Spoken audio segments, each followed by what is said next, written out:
Hello friends, എല്ലാവർക്കും സ്വാഗതം പുതിയ വീഡിയോയിലേക്ക്. ഇന്ന് ഞാൻ വന്നിട്ടുള്ളത് വളരെ സ്പെഷ്യൽ ആയിട്ടുള്ളൊരു അവലോസ് പൊടി റെസിപ്പി ആയിട്ടാണ്. വളരെ ഹെൽത്തിയും ടേസ്റ്റും ആയിട്ടുള്ള ചക്കക്കുരു അവലോസ് പൊടിയാണ് ഞാൻ ഇവിടെ ഉണ്ടാക്കാൻ പോകുന്നത്.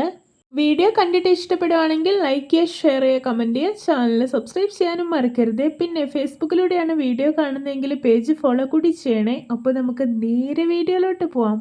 ആദ്യം നമുക്ക് ചക്കക്കുരു വറുത്തെടുക്കണം. അതിനായിട്ട് ഞാൻ ഇവിടെ ഒരു അലുമിനിയത്തിൻ്റെ പാത്രം അടുപ്പത്ത് വെച്ചിട്ടുണ്ട്. അതിലോട്ട് ഈ ഒരു ബൗളിൽ ഒരു 1/4 ഭാഗത്തോളം ചക്കക്കുരു ഇട്ട് കൊടുക്കാം. എന്നിട്ട് നന്നായിട്ടൊന്ന് വറുത്തെടുക്കാം.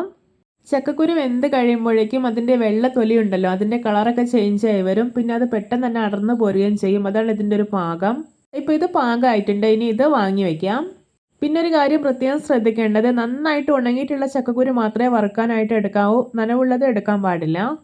ഇപ്പോൾ ഇത് ഞാൻ ചക്കക്കുരുവിൻ്റെ വെള്ള തൊലിയെല്ലാം കളഞ്ഞിട്ട് ചെറിയ കഷ്ണങ്ങളായിട്ടൊന്ന് മുറിച്ചെടുത്തിട്ടുണ്ട്. ഇനി ഇത് മുഴുവനായിട്ട് മിക്സർ ഒരു വലിയ ജാറിലേക്ക് ഇട്ട് കൊടുക്കാം.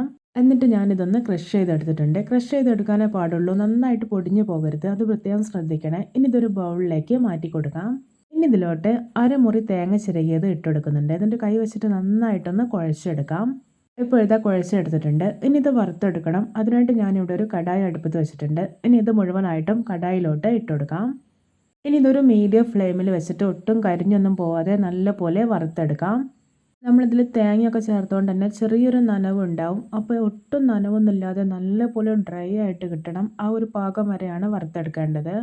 കൈ എടുക്കാതെ തന്നെ ഇളക്കിക്കൊണ്ടേ ഇരിക്കണം, ഒട്ടും അടിയിലൊന്നും പിടിക്കരുത്. ഇപ്പോൾ നോക്കിയ ചക്കക്കുരുവിൻ്റെയും തേങ്ങയുടെയും കളറ് കണ്ടോ, നല്ലൊരു ബ്രൗൺ കളറായി വന്നിട്ടുണ്ട്. ഇതിലിപ്പോൾ ഒട്ടും വെള്ളത്തിൻ്റെ അംശമൊന്നുമില്ല, നന്നായിട്ട് ഡ്രൈ ആയിട്ടാണ് ഇരിക്കുന്നത്. ഇനി ഇതിലോട്ടൊരു 2 ടീസ്പൂൺ ഏലക്കാപ്പൊടിയും ഒരു 1/2 ടീസ്പൂൺ ചുക്കുപൊടിയും 1 ടേബിൾ സ്പൂൺ നെയ്യും ഇട്ട് കൊടുക്കാം. ഇനി ഇതൊരു മീഡിയം ഫ്ലെയിമിൽ തന്നെ വെച്ചിട്ട് ഒരു 2-3 മിനിറ്റ് കൂടെ നന്നായിട്ടൊന്ന് ഇളക്കി യോജിപ്പിച്ചെടുത്താൽ മതി. ശേഷം ഇത് വാങ്ങി വയ്ക്കാം. ഇപ്പോൾ ഇതിൻ്റെ ഒരു പാകം എന്ന് പറയുന്നത് നല്ല മണൽത്തരി പോലെയാണ് ഇരിക്കുന്നത്. ഈ ഒരു പാകത്തിൽ വേണം വാങ്ങി വയ്ക്കാനായിട്ട്. ഇനി ഇതിൻ്റെ ചൂടൊക്കെ നന്നായിട്ടൊന്ന് പോകട്ടെ.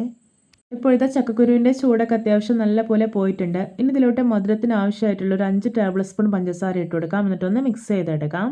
ഇനി ഇത് പൊടിച്ചെടുക്കണം. അതിനായിട്ട് മിക്സിയുടെ ചെറിയ ജാറിലേക്ക് ഇട്ട് കൊടുക്കാം. ഞാനിത് 2 ബാച്ചായിട്ടാണ് പൊടിച്ചെടുക്കുന്നത്. ഇപ്പോൾ ഇത് പൊടിച്ചെടുത്തിട്ടുണ്ട്. വളരെ നൈസായിട്ട് പൊടിച്ചെടുക്കരുത്, കുഞ്ഞു കുഞ്ഞു തരികളോടെ വേണം പൊടിച്ചെടുക്കാനായിട്ട്. ഇനി ഇതൊരു ബൗളിലേക്ക് മാറ്റി കൊടുക്കാം. ഇപ്പോൾ ഇത് നമ്മുടെ രുചികരവും ഹെൽത്തി ആയിട്ടുള്ള ചക്കക്കുരു അവലോസ് പൊടി ഇവിടെ പെർഫെക്റ്റ് ആയിട്ട് റെഡി ആയിട്ടുണ്ട്. സൂപ്പർ ടേസ്റ്റിയാണ് കേട്ടോ കഴിക്കാൻ, അതിലൊരു സംശയമില്ല. നിങ്ങൾ എന്തായാലും ഉണ്ടാക്കി നോക്കണേ. ഇനി ഇതൊരു കണ്ടെയ്നറിൽ ഇട്ടിട്ട് നിങ്ങൾക്ക് മാസങ്ങളോളം സൂക്ഷിച്ച് വയ്ക്കാവുന്നതാണ്. ഒട്ടും കേടായി പോകത്തൊന്നുമില്ല. അപ്പോൾ എല്ലാവർക്കും എൻ്റെ ഹെൽത്തി ആൻഡ് ടേസ്റ്റി ചക്കക്കുരു അവലോസ് പൊടി റെസിപ്പി ഇഷ്ടപ്പെട്ടെന്ന് വിചാരിക്കുന്നു. ഇഷ്ടപ്പെട്ടാൽ സപ്പോർട്ട് ചെയ്യാൻ മറക്കരുത്. അപ്പോൾ ഇതുപോലെയുള്ള വെറൈറ്റി വീഡിയോകളായി നമുക്ക് വീണ്ടും കണ്ടുമുട്ടാം. Okay, bye bye.